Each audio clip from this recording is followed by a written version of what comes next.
leave me alone. Attacking a stone trooper. Hold him. Take him down. My lawyers.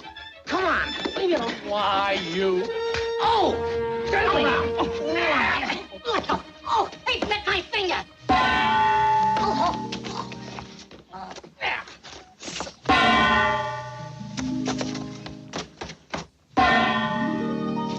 The barber and Hinkle will eventually exchange roles. The Jewish barber pays a comic, balletic price for the accident of his birth. His creator, asked once if he was Jewish, made this superb reply: "I do not have that honor." I love the whole film, and I think that this scene when he plays with the globe, you know, it's just perfect metaphor for the sick dreams of every dictator. Out Caesar, out Nolus, Emperor of the world. My word.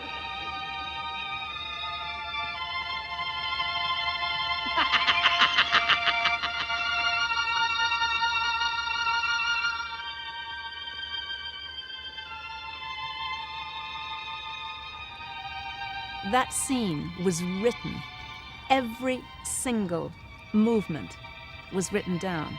Whereas all the scenes where he does that pretend German, that was all improvised. And I would have thought that that would be written down to find the exact perfect words to make it sound like German. But he just apparently said to the camera, roll, and then he went on and just rambled on in this almost perfect German. I think it's an idea that he'd had for a long time. Some smart guy said, oh, that was my idea. But then there's actually footage of him way back in home movies doing it. In fact, in the home movie, he was dressed in a Grecian outfit. Just was so perfect for Hitler. The globe dance. I mean, that, I could watch it for hours and hours. Rewind once again. It's absolutely incredible. I mean, I could watch it for weeks and never get bored. I mean, it's just a metaphor. I mean, it's endless, endlessly brilliant. People just fall down dead over an alleged metaphor, but I don't find it funny or a brilliant metaphor. Some would agree with Woody Allen, some would not.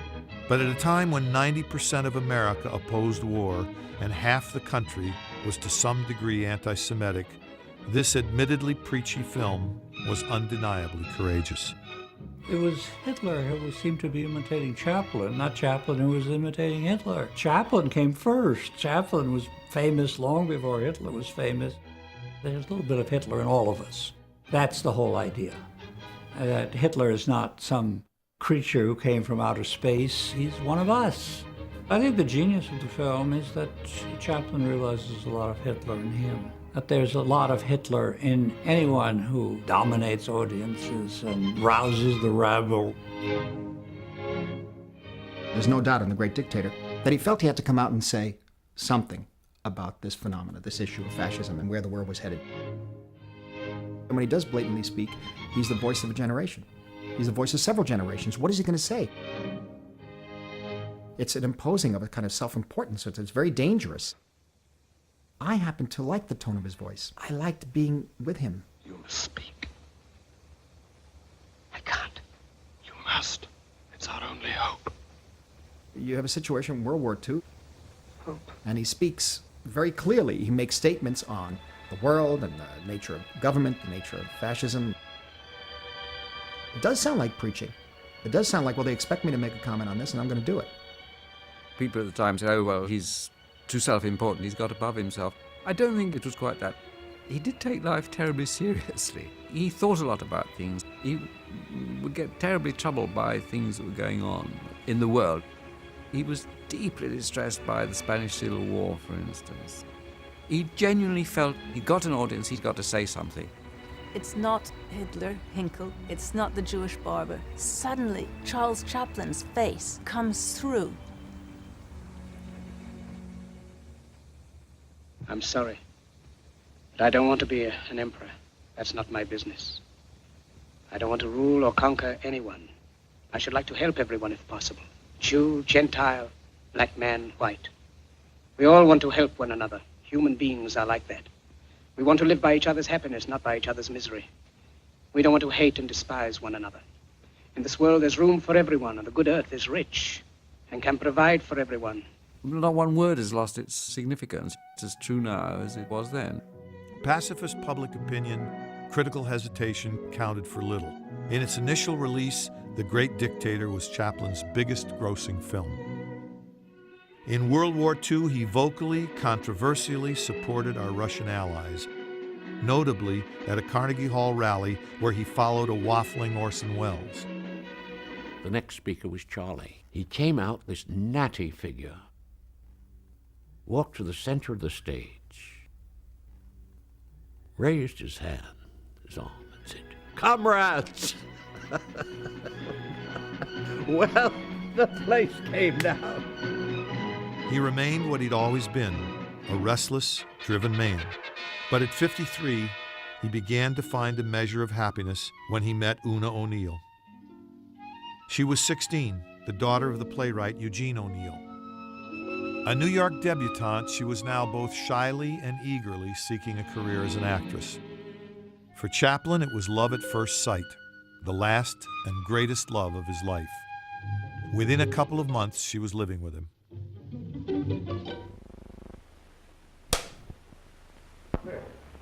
Sorry? Yeah?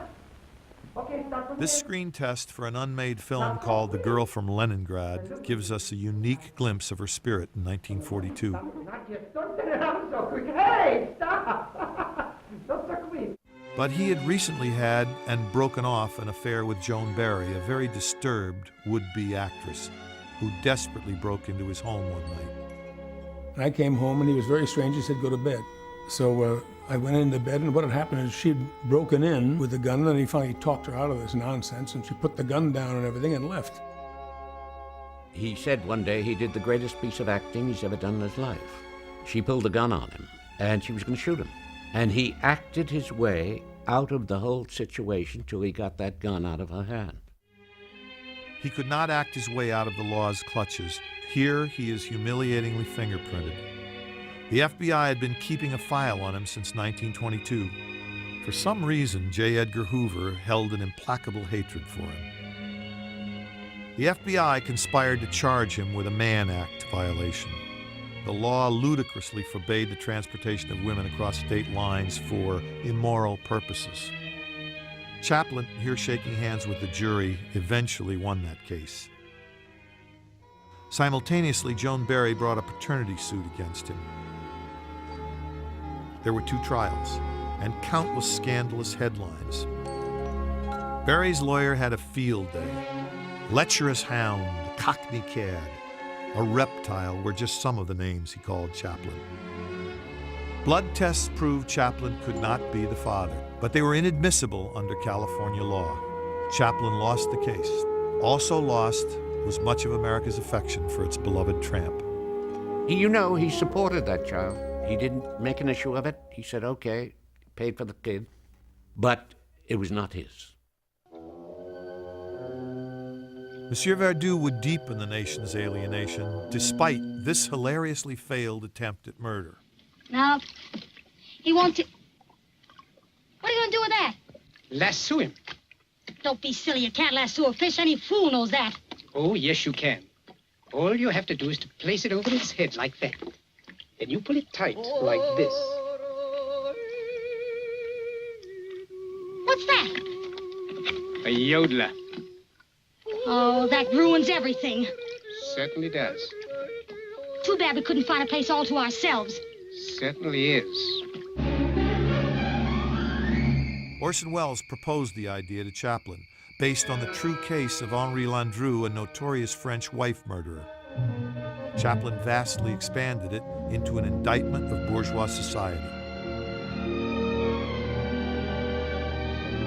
Making Verdoux at that moment in his life, and his own morality was so much in question, it was great provocation. It was the final pin that broke the camel's back. It got him into deep trouble with all sorts of the war veterans, and everyone, I think, came down on him for making that film. Monsieur Verdoux is a bank official who gets fired after decades of faithful service. To support his wife and child, he takes to marrying rich widows and then killing them for their money. It's a black comedy by a man who actually had no blackness in him. I wonder how long he's going to keep that incinerator burning. It's been going like that for the last 3 days. I know it. I haven't had a chance to put my washing on.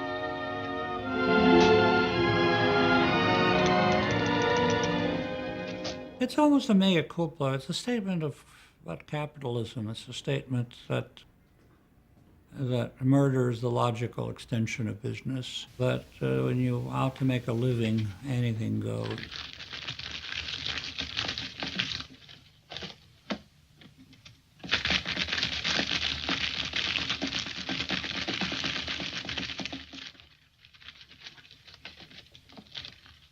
Verdieu expertly counting his money was a chilling but well-remembered comic motif in the film.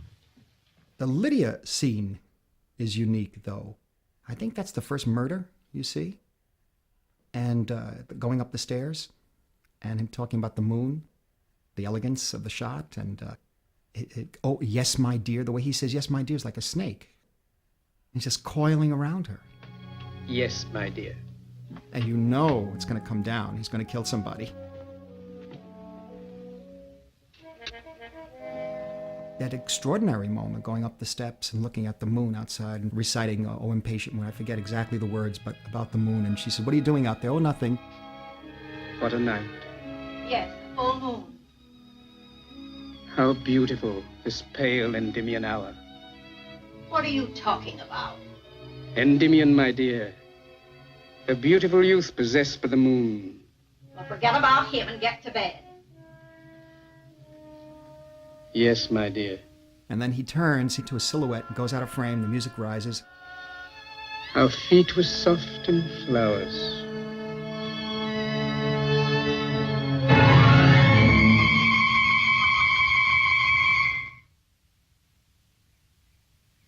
The night changes to day, and you know it's been done. The vulgarity of his victims is often contrasted, perhaps misogynistically so, with Verdieu's dandyish elegance. And the next thing is followed immediately by the comic refrain of the counting of the money.